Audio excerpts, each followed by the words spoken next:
ஒரு தலைவன் இறந்த பிறகு எத்தனையோ ஆண்டுகள் ஆனாலும் கூட இன்றைக்கும் புரட்சி தலைவருடைய பிறந்த நாள் விழாவினை மகிழ்ச்சியோடு நாம் கொண்டாடி கொண்டிருக்கிறோம் என்று சொன்னால் அவர் இந்த தமிழக மக்களுக்கு செய்திருக்கக்கூடிய சாதனைகள், திட்டங்கள், இந்த மக்களுக்காக அவர் உழைத்திருக்கக்கூடிய உழைப்புகளை நாம் எண்ணி பார்க்க வேண்டும். சாதாரணமாக கிராமப்புறங்களிலே வெளிச்சத்தை பார்க்க வேண்டும் என்று சொன்னால் கூட வசதி படைத்தவர் வீட்டிலே விளக்கு எரிவதை நாம் பார்த்திருப்போம். ஆனால் ஒரு ஏழை குடிசையிலே ஒளி விளக்கை ஏற்றியவர் புரட்சி தலைவர் எம்ஜிஆர் என்பதை இன்றைக்கு நாட்டு மக்கள் மறக்க மாட்டார். அதே போல இன்றைக்கு கிராமப்புறங்களிலே இருக்கக்கூடிய ஏழை எளிய பிள்ளைகள் படிக்க வேண்டும் என்பதற்காக சத்துணவு திட்டத்தை கொண்டு வந்தவர் புரட்சி தலைவர் எம்ஜிஆர் என்பது உங்களுக்கு நன்றாக தெரியும். அம்மா மினி கிளினிக் என்று சொல்லி ஒவ்வொரு கிராமத்திலேயும் ஒரு டாக்டர், ஒரு செவிலியர், அவருக்கு உதவியாளர் என்று சொல்லி அம்மா மினி கிளினிக் 2000 மினி கிளினிக்கை தொடங்கிய அரசு புரட்சி தலைவர் அம்மாவுடைய அரசு, அண்ணன் எடப்பாடியாருடைய அரசு. நினைச்சு பாருங்க.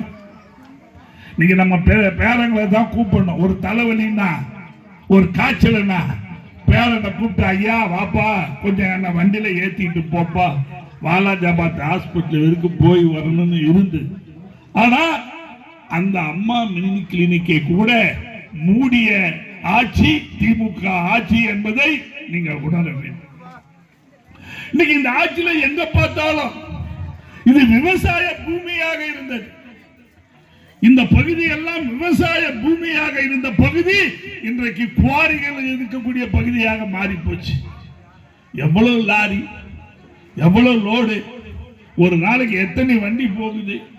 இவ்வளவு கனிம வளத்தை கொள்ளையடிக்கக்கூடிய ஆட்சி திமுக ஆட்சி என்பதை நீங்கள் உணர்ந்து கொள்ள வேண்டும்.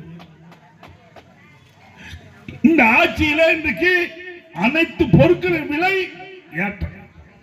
இன்னைக்கு பருப்பு விலை ஏறி போச்சு, பால் விலை ஏறி போச்சு, இன்னைக்கு கரண்ட் பில்லு ஏறி போச்சு, சொத்து வரி ஏறி போச்சு. ஏன் உலகத்திலே எந்த நாட்டிலே இல்லாத அளவுக்கு தமிழ்நாட்டில குப்பைக்கு கூட வரி போட்ட ஒரு ஆட்சினா திமுக ஆட்சி தான். 100 நாள் வேலையை 150 நாளா உயர்த்தி தருவேன் சொன்னாரு, கொடுத்தாரா? கொடுக்கல. ஆனா போராட்டம் நடத்துறாரு. என்ன? மகாத்மா காந்தி பேரை எடுத்துட்டாங்க.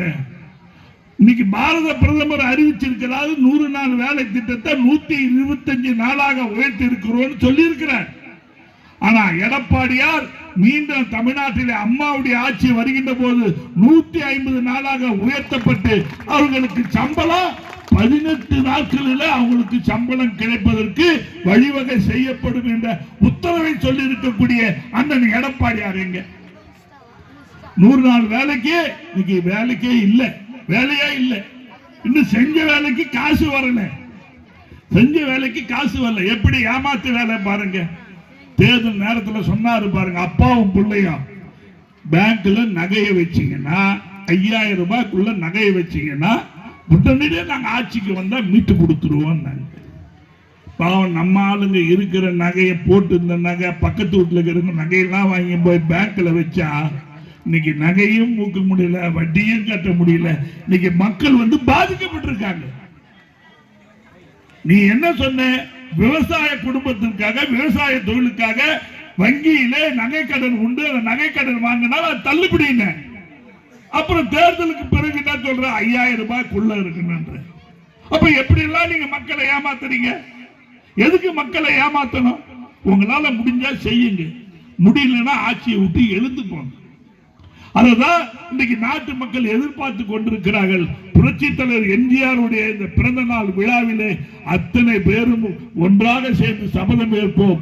இந்த தீய சக்தி தமிழகத்தை குட்டிச்சவராக்கக்கூடிய திமுக அரசை வீட்டுக்கு அனுப்புவோம். மீண்டும் அம்மாவின் அரசு எடப்பாடியார் தலைமையிலே அமைவதற்கு நாம் அத்தனை பேரும் ஒன்றுபட்டு செயல்படுவோம் என்பது